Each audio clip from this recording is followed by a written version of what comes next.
My name is Yagil Borowski, and I'm an engineer on the Location Technologies team at Apple. In this talk, I'll cover the latest advancements as well as the new features that are coming to the Nearby Interaction Framework this year. The Nearby Interaction Framework makes it easy to take advantage of the unique capabilities of U1, Apple's chip for Ultra Wideband technology, and enables creating precise and spatially aware interactions between nearby devices.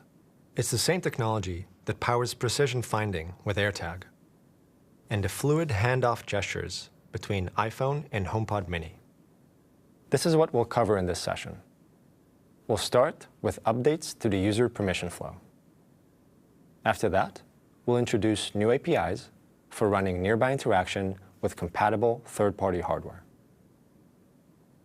And we'll finish with talking about resources for app developers as well as accessory manufacturers for getting started with adopting these new APIs in apps and third-party accessories. Before we dive in, for those of you who are new to nearby interaction or just need a refresher, let's quickly recap how you use the framework in your app. You start with creating a session instance. That's the main object through which you'll configure and run your spatial interactions with nearby devices. Next, you'll need to designate a part of your app to conform to the NI Session Delegate protocol. The delegate will receive updates from the framework.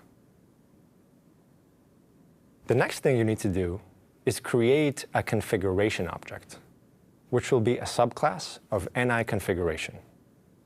For example, you can create a nearby peer configuration when you want to start a session between two iPhones that are running your app.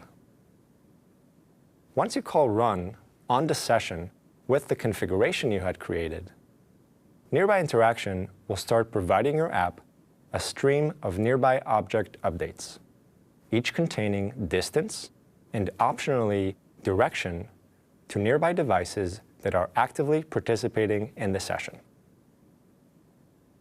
If you're interested in a deeper dive into the framework's APIs, please watch last year's WWDC talk, Meet Nearby Interaction. To access data such as distance or direction to a nearby device, your app needs to get the user's permission. So let's talk about the improvements to the user permission flow we've made this year. This is the Nearby Interaction permission flow in iOS 14. The prompt will appear the first time your app runs a session in a new app lifetime. The options on the alert, Don't Allow or Allow Once, provide a very clear choice. But since this permission is one time, it can also lead to additional prompts in certain situations. So this year, there's a new way to grant apps permission to use Nearby Interaction. This is the new Nearby Interaction permission prompt in iOS 15. It looks kind of similar, but it's different in a couple of important ways. The system will automatically show the permission prompt on the first time your app runs an NI session. So it's really important for you to make sure that the timing of when you run your NI session coincides with a clear user intent. So it's easy for your users to understand why a particular feature in your app requires access to Nearby Interaction. Let's take a closer look at the new options on the prompt.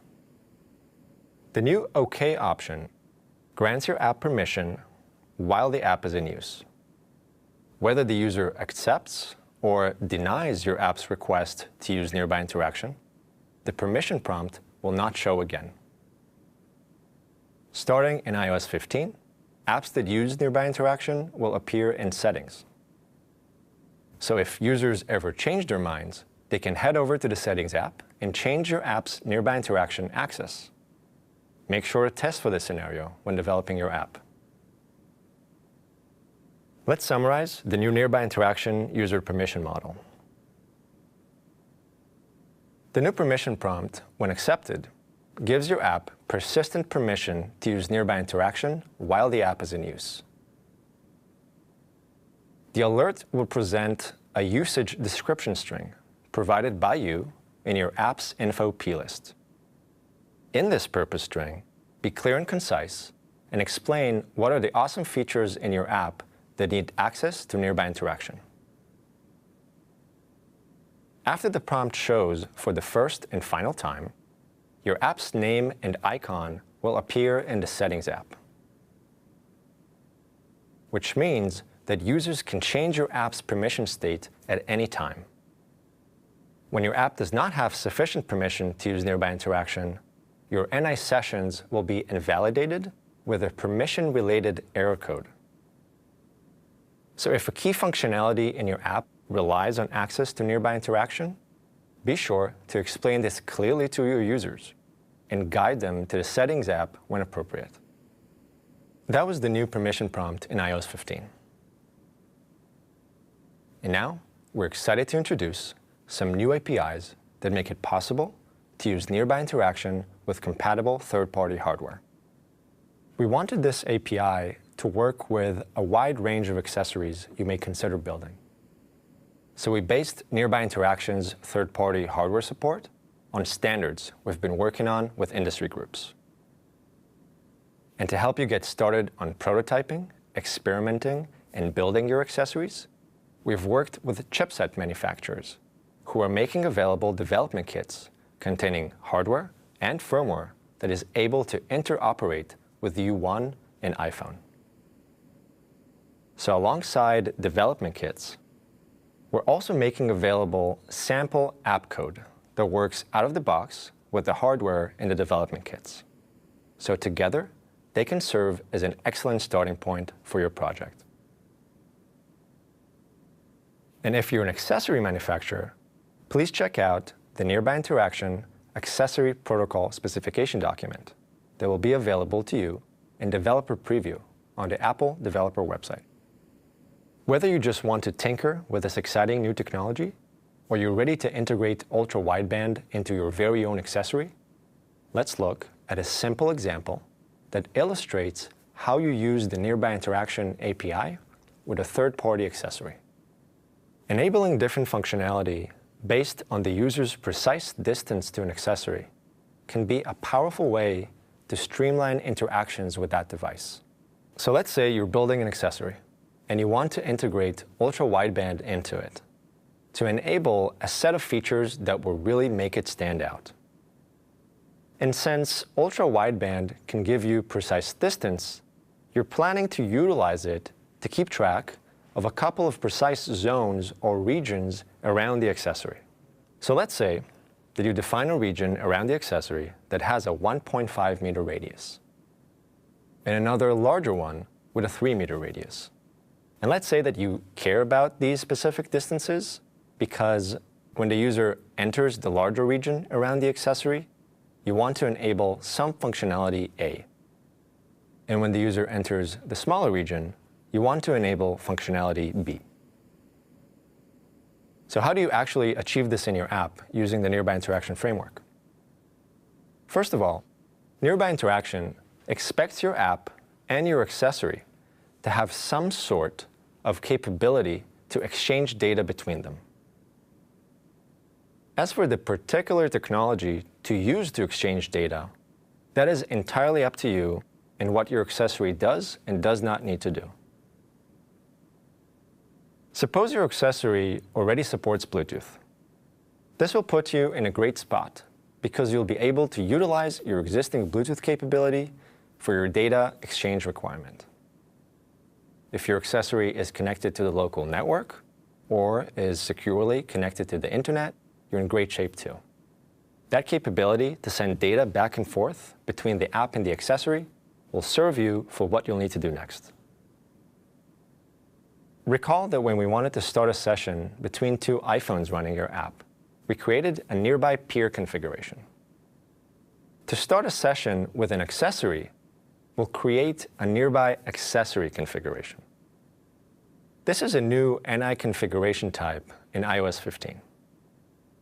To instantiate an accessory configuration, we need to provide it some configuration data describing the accessory that the framework expects to receive in a particular format called accessory configuration data.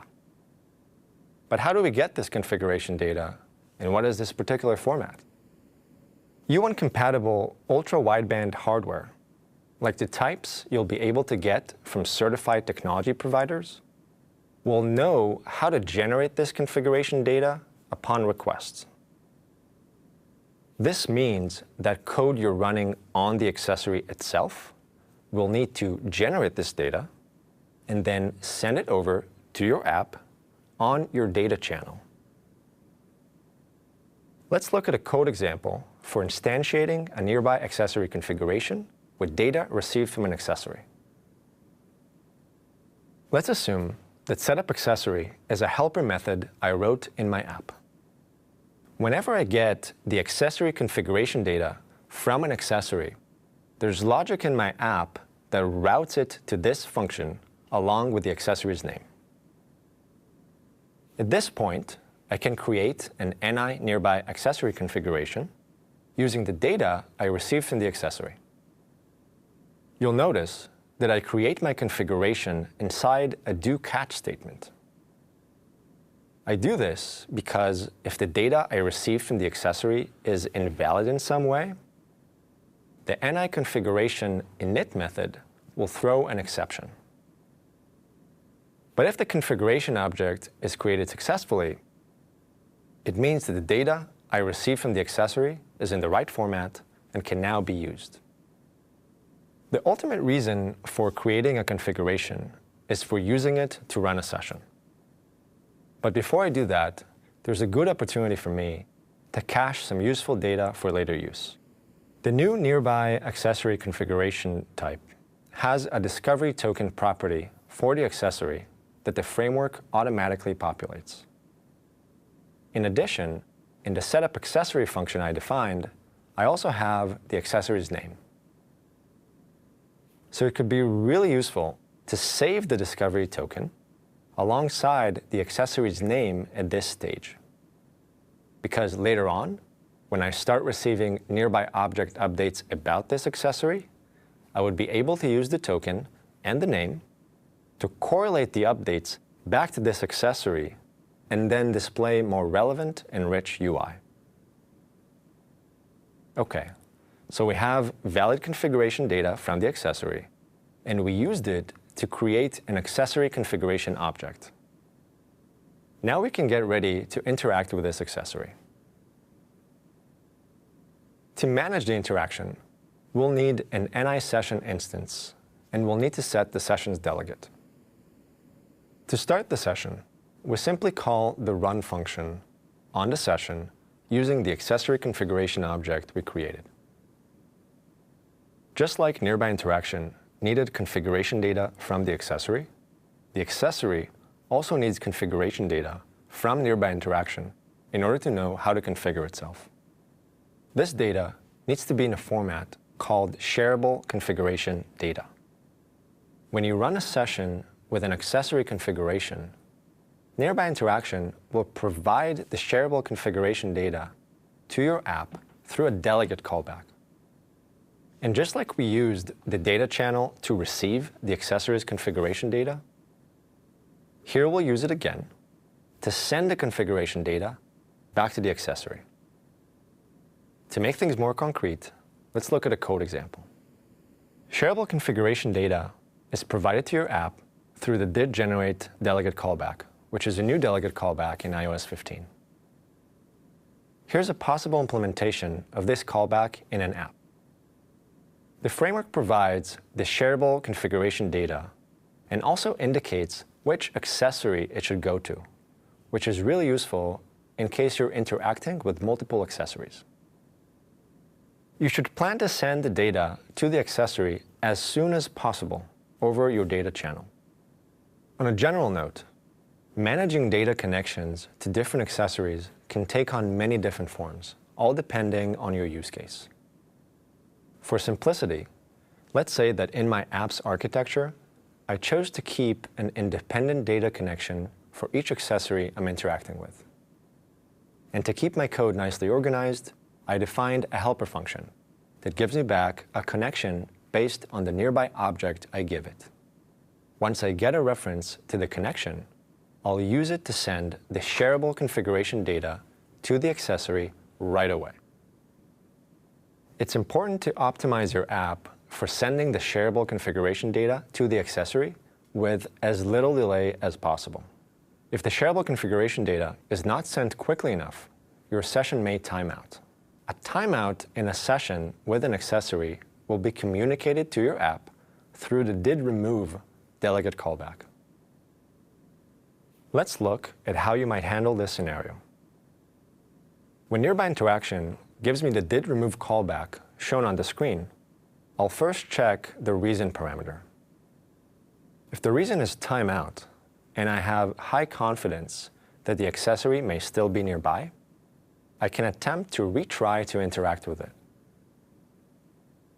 To decide whether or not I should go into a retry flow with this accessory, I defined a helper function that contains specialized logic that helps me make this decision. You can imagine that conditions like, how many times have I retried without being successful? Or has the accessory notified me it has stopped? Or other similar questions can be a part of decisions like this. If I do decide to retry, all I have to do is run the session again with the same configuration. Keep in mind that the cached configuration will only remain valid as long as the session on the accessory was not terminated. If the session was terminated, I'll have to go through the same flow I used to create and run the session the first time. Keep in mind that sessions on the accessory is something the code running on the accessory has to manage and can be done in many different ways, all depending on your use case. Okay, you sent the shareable configuration data to your accessory, and you even have logic to handle retries if needed. What's next? Just like with the accessory configuration data, U1-compatible hardware in the accessory will automatically know what to do with the shareable configuration data once your accessory code provides it to it. So once the code running on the accessory receives the data, it needs to provide it as is and as quickly as possible to the Ultra Wideband hardware on board. You might be wondering, how will the Ultra Wideband hardware in the accessory know to generate or consume the configuration data? Both the accessory configuration data and the shareable configuration data are defined in a specification document we published earlier this spring. The document is intended for chipset and module manufacturers, and it contains the necessary details for creating ultra-wideband solutions that use industry standards to interoperate with U1 in iPhone. On top of the interoperability specification for chipset manufacturers, we are also releasing a specification targeted at accessory manufacturers. So if you're hoping to build an accessory that contains ultra-wideband hardware, and you want to interact with it using the Nearby Interaction framework in your app, this document is for you. You'll find it on the developer website alongside additional resources for getting started. This is where we left off. We had just sent the shareable configuration data to the accessory over the data channel.